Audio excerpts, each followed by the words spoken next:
Case ಬಂದ್ಬಿಟ್ಟು ನಮ್ಮ Mulbagal town ಅಲ್ಲೇನೆ ಒಂದು ಈ ನಾಗರಾಜ್ ಅನ್ನೋನ್ನ ಒಂದು ಇನೋವಾ ಗಾಡಿಯಲ್ಲಿ ಕೂರಿಸ್ಕೊಂಡು ಪೊಲೀಸ್ ಯೂನಿಫಾರ್ಮ್ ಅನ್ನ ಹಾಕಿಕೊಂಡು ನಾನು ಒಬ್ಬ DSP ಇದ್ದೀನಿ, 10 ಗಾಡಿ ಅಂತ ಹೇಳಿ ಒಂದು 4 ಜನ ಅವನ್ನ ಇನೋವಾದಲ್ಲಿ ಕೂರಿಸ್ಕೊಂಡು ಅಪಹರಣ ಮಾಡ್ಕೊಂಡು ಹೋಗ್ತಾರೆ. ಅವನ್ನೆಲ್ಲ ಅಪಹರಣ ಮಾಡ್ಕೊಂಡು ಹೋಗ್ಬಿಟ್ಟು ನಂತರ ಚಿಂತಾಮಣಿಯಲ್ಲಿ ಅವನ ಹತ್ರ ಎಷ್ಟು ದುಡ್ಡಿತ್ತು ಅಷ್ಟು ದುಡ್ಡನ್ನ ತಗೊಂಡು ಚಿಂತಾಮಣಿಯಲ್ಲಿ ಅವನ್ನ ಡ್ರಾಪ್ ಮಾಡಿ ಹೋಗ್ತಾರೆ. ಇದಾದ ನಂತರ ನಮಗೆ ಇನ್ಫಾರ್ಮೇಶನ್ ಬಂದು ನಾವು ಇಮಿಡಿಯೇಟ್ ಆಗಿ ಅವನ್ನ ಟ್ರೇಸ್ ಮಾಡಿ ಈ ಯೂನಿಫಾರ್ಮ್ ಹಾಕೊಂಡಿರೋನ್ ಬಂದ್ಬಿಟ್ಟು ಡ್ಯಾನಿಯಲ್ ಎಸೆಕ್ಸ್ ಅಂತ ಒಬ್ಬ ಆರೋಪಿಯನ್ನ ನಾವು ಬಂಧನ ಮಾಡಿದ್ದೀವಿ. ಅವನು ಯೂನಿಫಾರ್ಮ್ ಹಾಕೊಂಡು ನಾನು ಪೊಲೀಸ್ ಅಂತ ಹೇಳ್ಕೊಂಡು ಎಲ್ಲ ಕಡೆ ಓಡಾಡ್ತಿದ್ದು ಒಂದು ವಿಚಿತ್ರವಾದ ಸಂಗತಿ ಅದು.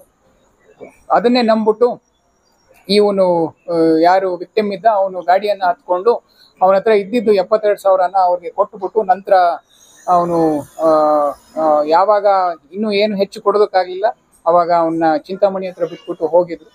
ಇದೇ ಕೇಸಿನಲ್ಲಿ ನಾವು 4 ಜನರನ್ನ ದಸ್ತಗಿರಿ ಮಾಡಿದ್ದೀವಿ.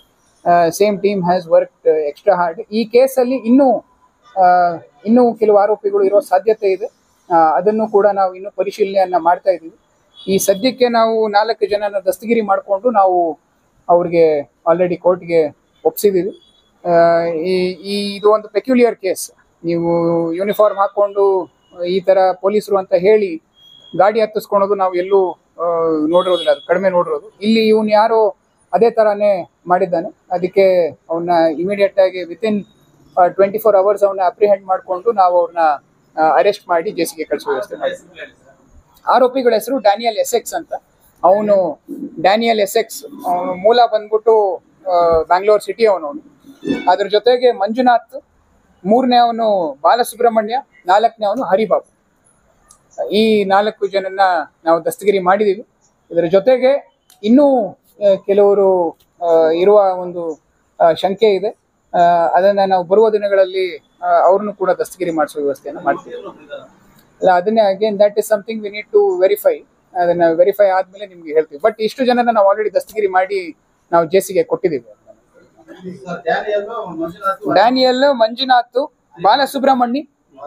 ಬಾಲಸುಬ್ರಹ್ಮಣಿ ಮತ್ತೆ ಹರಿಬಾಬು.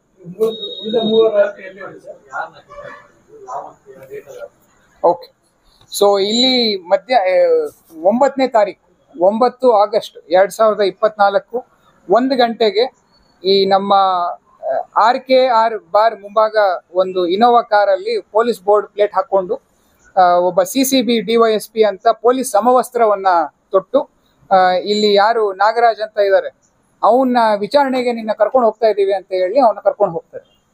ಸೊ ಅಲ್ಲಿ ಕರ್ಕೊಂಡು ಹೋಗ್ಬಿಟ್ಟು ಅವನ್ನ ಎಲ್ಲ ಕಡೆ ಗಾಡಿಯಲ್ಲಿ ಸುತ್ತಾಡಿಸಿ ನಂತರ ಚಿಂತಾಮಣಿಯಲ್ಲಿ ಅವನಿಗೆ ಡ್ರಾಪ್ ಮಾಡಿಬಿಟ್ಟು ಅವನ್ನ ಅದೇ ಟೈಮಲ್ಲಿ ಅವರ ವೈಫ್ಗೆ ಅವನ ಫೋನಿಂದಾನೇ ಫೋನ್ ಮಾಡಿ ನೀವು ದುಡ್ಡು ತಗೊಂಬಂದ್ರೆ ನಿಮ್ ಗಂಡನ್ನ ಬಿಡ್ತೀವಿ ಅಂತ ಒಂದು ಅವ್ರಿಗೆ ಬೆದರಿಕೆಯನ್ನ ಕೂಡ ಹಾಕಿದ್ದಾರೆ. ಅವಾಗ ಅವ್ರ ವೈಫ್ ಅವರು ಅದೇ ಟೈಮ್ಗೆ ನಮ್ಮ ಪೊಲೀಸ್ ಸ್ಟೇಷನ್ಗೆ ಅಪ್ರೋಚ್ ಆಗಿದ್ದಾರೆ. ಯಾವಾಗ ಪೊಲೀಸ್ ಸ್ಟೇಷನ್ಗೆ ಬಂದಿದ್ದಾರೆ ಅಂತ ಗೊತ್ತಾಗಿದೆ ಅವನ್ನ ಅಲ್ಲಿ ಇಳಿಸ್ಬಿಟ್ಟು ಅವ್ರು ಮುಂದೆ ಹೋಗಿದ್ದಾರೆ. ಅವನ ಹತ್ರ ಇದ್ದಿದ್ದು 72,000 ರೂಪಾಯಿನ ಅವರು ತಗೊಂಡು ಅಲ್ಲಿಂದ ಪರಾರಿ ಆಗಿದ್ದಾರೆ. ಇದರಲ್ಲಿ ಈ ತರ ಮಾಡಿರೋದು ಫಸ್ಟ್ ಟೈಮ್ ಇದೆ. ಡ್ಯಾನಿಯಲ್ ಎಸೆಕ್ಸ್ ಅನ್ನೋ ಒಂದು ಬಿ ಕೋಟಾದಲ್ಲಿ, ಆಮೇಲೆ ಇನ್ನೊಂದು ಕೃಷ್ಣಗಿರಿ ಡಿಸ್ಟ್ರಿಕ್ಟ್ ಅಲ್ಲೂ ಒಂದು ಕೇಸ್ ಇದೆ. ಆಮೇಲೆ ನಮ್ಮಲ್ಲೂ ನಂಗ್ಲಿಯಲ್ಲಿ ಒಂದು 420 ಕೇಸಲ್ಲೂ ಕೂಡ ಅವನು ಇನ್ವಾಲ್ವ್ ಇದ್ದಾನೆ. 2021 ಕೇಸಲ್ಲಿ ಅವನು ಇನ್ವಾಲ್ವ್ ಇದ್ದಾನೆ. ಸೊ ಅವ್ನು ಬಿಟ್ಟು ಬೇರೆಯವರೆಲ್ಲ ಹೊಸಬ್ರೇ, ಯಾರು ಹಳಬ್ರಿಲ್ಲ, ಆಮೇಲೆ ಯಾರು ಲೋಕಲ್ ಇಲ್ಲ, ಎಲ್ಲರೂ ನಾಗರಾಜ್ ಲೋಕಲ್. ಅವ್ನು ಮುಳಬಾಗ್ಲು ಟೌನ್ ಅವನೇ.